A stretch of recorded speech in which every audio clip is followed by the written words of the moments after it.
Hey everybody, Average Picker here.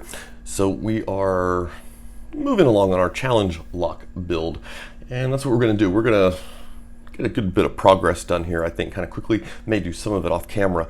I am going to serrate this pin with the jewelry saw blades, because in the last video I accidentally cut the camera off when I meant to have it on.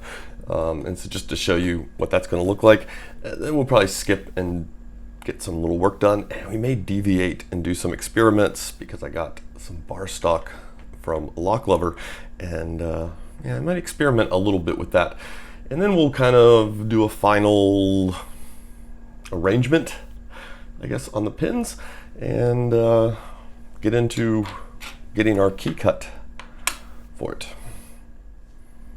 Okay, so here we are. You can just probably barely see down there. We've got our pin marked for our shear line, and we're just going to come in with the thicker of the jewelry saws and do some serrations, and we may touch it up with one of the lighter, smaller jewelry saws.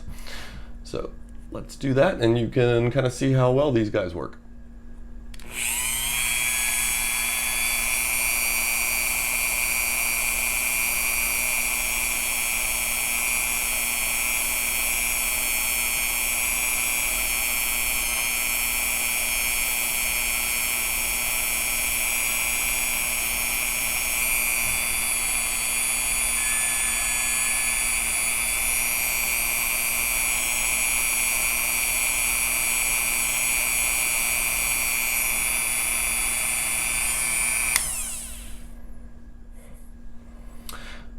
So you see, it doesn't take a whole lot of movement, and it can get through there quite quickly. I can try to give you maybe some idea depth-wise what we're looking at. So we're in there pretty good. It's not super deep, but we don't want it to be. So now we're going to come in, though, I think with one of the thinner ones, and we're going to cut some thinner serrations above it. Let's do that.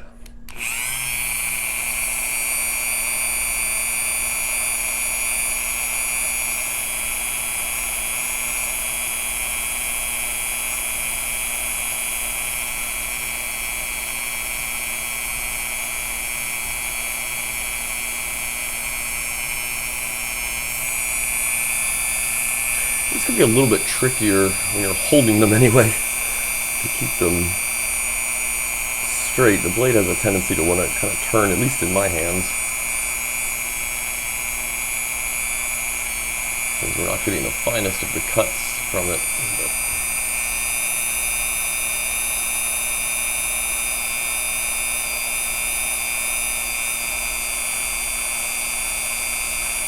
So do this one really carefully.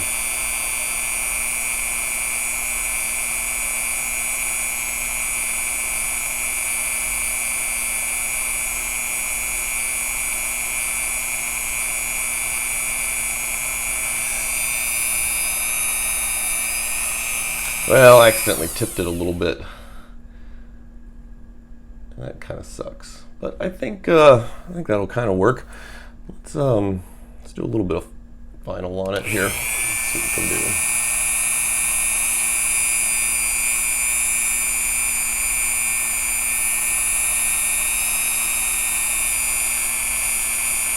That one was a little wider than we intended. I figure I'd just go ahead and touch it up a bit.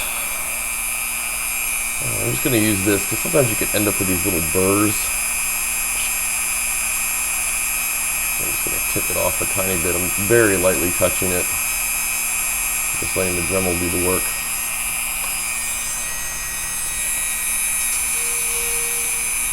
Give it a tiny bit of polish, just ever so little bit.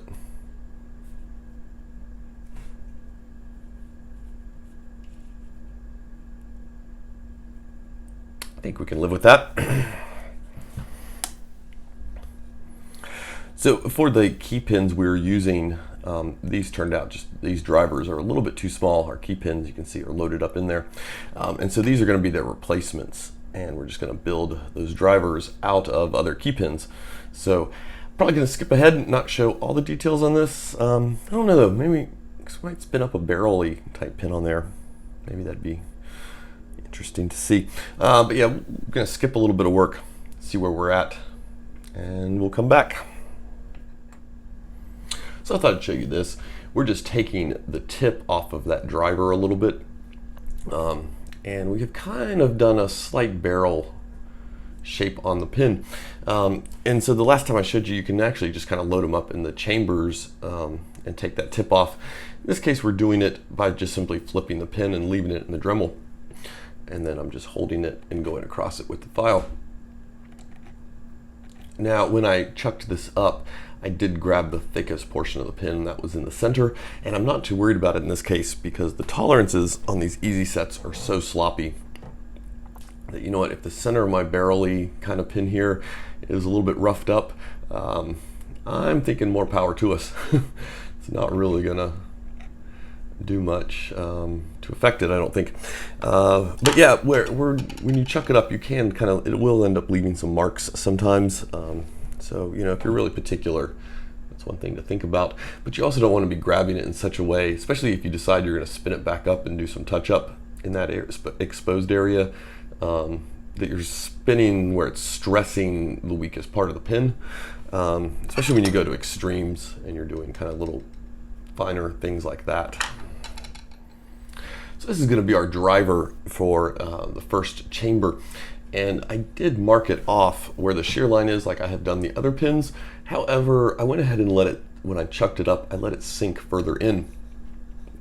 And the reason for that is I want a little bit of the whole pin down in the chamber. Don't need a whole lot, just a little bit. So I did let that mark slip down in there a little bit. You could probably just start to see it there.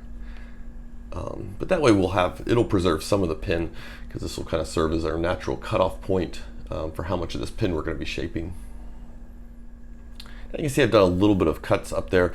So we're looking at the shear line is, well, this is going to be the last portion out of the pin is here. And we're going to slightly mimic, focus there, we're going to slightly mimic this pin, but we're going to probably have it a little bit deeper where it's deep and a little bit wider than it's wide, where despite what this one might look like on camera, it's fairly uniform. And here we go. I think this is going to be what our pins generally look like. I may deviate, like I said, and do a little experiment with that bar stock. And we do still need to fill in those construction holes. It's going to be really important, especially for pin 4. But let's get them loaded up and see what they will generally probably look like at rest. Okay, and here we are at rest. And you can see we're looking pretty good. We've got our drivers are really sunk down in there, and we're making pretty good full usage of the entire pins. This is our only one little exception, and this guy will be starting on one of his indentations, which is going to put a little bit of wobble on him initially. It's probably going to be our wobbliest. We're in there really good, and this 2 has got it's our big spool, so he's going to be looking pretty good there too. Well sunk in there. Well, I did do some experimentations with drilling into the ends of these bar stocks. It was a pretty lackluster experiment portion right there. And I had some issues. we're not gonna explore this any further. We're gonna complete this build, and maybe I will come back once I've got a really good technique. I don't feel comfortable in what is supposed to be a tutorial and not just showing my blunders. When I'm not really don't really have a great way to show you, hey, step by step, here's how you can do it. But we are going to come back to this at some point and experiment making some pin and pins with it. So, but for right now, I think we're going to go with what we have. And unfortunately, we've got a choice here. I can either do what is comfortable and cut the key and then fill the construction holes, or just go ahead and fill the construction holes. And I think that's what we're going to do. And now, theoretically, probably I should have done this really early on. That way, by the time we get around to this portion of the videos, These would have already been all good and filled. We wouldn't have had to wait for them to dry or anything like that. We could have just done all the work straight through and we've been good to go. I will point out, normally when I do these, I pull out as many locks as possible that I know already have construction holes in them, and I just like to go down the row and do as many as I can so that later I don't have to. This is one of my least favorite parts of challenge lock builds. But again, we're using the JB Quick Weld, and it's kind of garbage. So, but it does work well for the construction hole bit. So let's do that. So JB Weld Quick is like regular JB Weld. It's going to be a 1-to-1 ratio. But you know what? For filling construction holes, we don't have to worry about it too much. We have a lot of room here to just be sloppy. And so what I just mix it up on a sheet of paper, honestly, and I can just toss the paper away. And for an applicator, this will be our applicator. It's just, I tore off a corner of the paper and rolled it up so it's got a little bit of stiffness to it. This is what we're going to use to mix with, and it's what we're going to use to apply it with. And you know, normally you should probably clean the crap out of this stuff before using JB Weld. But again, for pointless construction holes, we don't have to worry about it too much. We're not going to. This is our very less than perfect 1-to-1 ratio. But I think it's going to be okay. That's probably about the smallest dab I can squeeze out of those two tubes at this point. So we're just going to mix it up. This stuff does start to get tacky pretty quickly. The quick is fairly quick. And we're not going to even be, oh, I'm losing some stuff over here. Okay, we're not going to be too overly careful, because we can always just fix it up with a razor blade or whatever afterwards. I don't know if this is going to go out of focus. I can't really look at the camera and do this at the same time, so hopefully it's going to be in focus for you. Like I said, a little bit of this stuff goes a really long way, so usually, you know, I like to lay out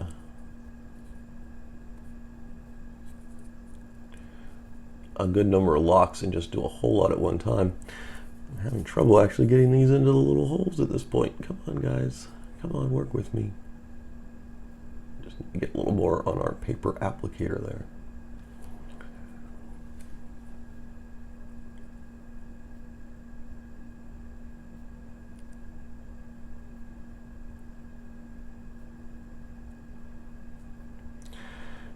This stuff does reach a point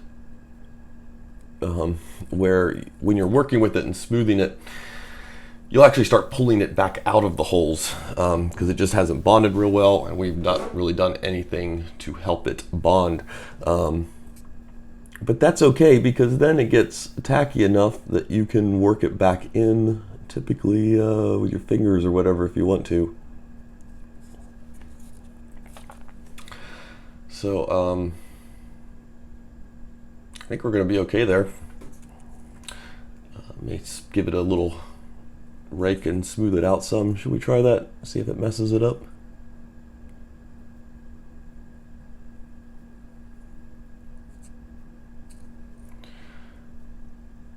Looking pretty good, but you can see 3.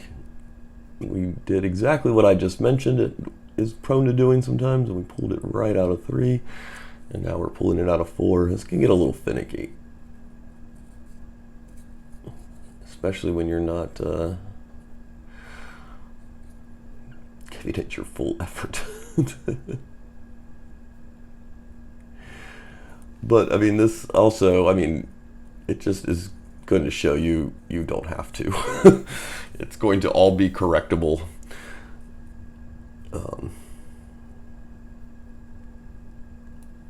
It's not going to be a problem.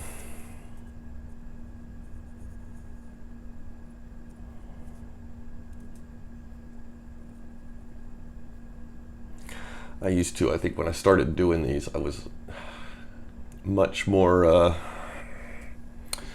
precise and worried about the amounts and worried about getting everything in there. And then I just realized, you know, it is all fixable.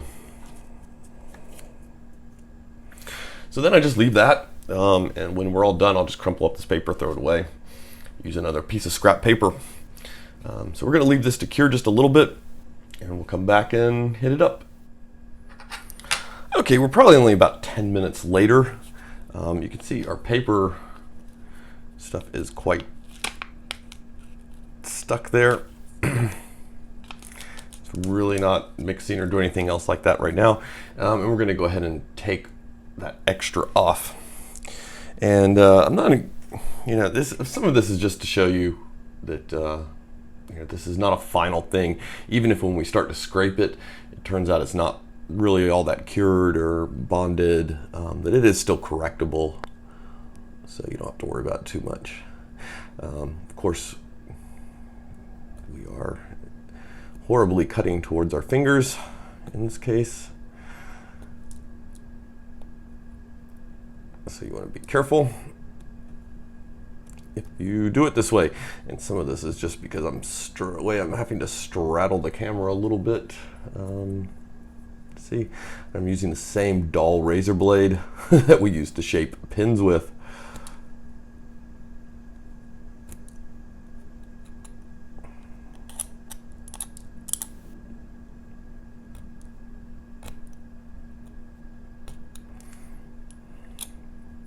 You can also just sand this if you wanted to.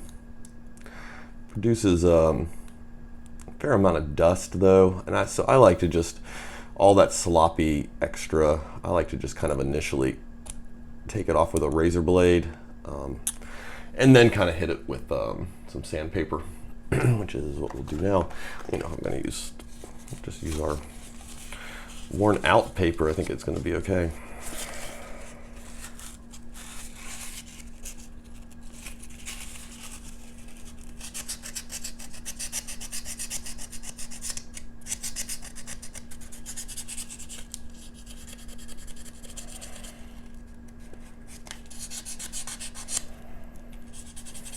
You do want to make sure if you get any in the threading there, that you do get it out, because that will affect when you're putting the tailpiece on. And again, these easy sets are so sloppy in their tolerance that we don't have to worry about getting every last little bit of it off. The easy set will accommodate us. And so we'll just check it real quick here and see how it seems. It's down in, no problems. So if you're using a really much tighter tolerant lock or whatever, you've probably got to do a better job than that. But this doesn't matter. So we're just going to leave it like that. I don't mind an ugly lock. Okay, so there we go. We're pretty much almost done at this point. We're coming into kind of the final home stretch. All we really have to do is get the key cut for it. And we will do that in a separate video here, and scoot all this stuff back over. Do that in a separate video, and yeah. So there we go, the end of this part. Hopefully it's been of some help. Yeah. You guys all have a good one.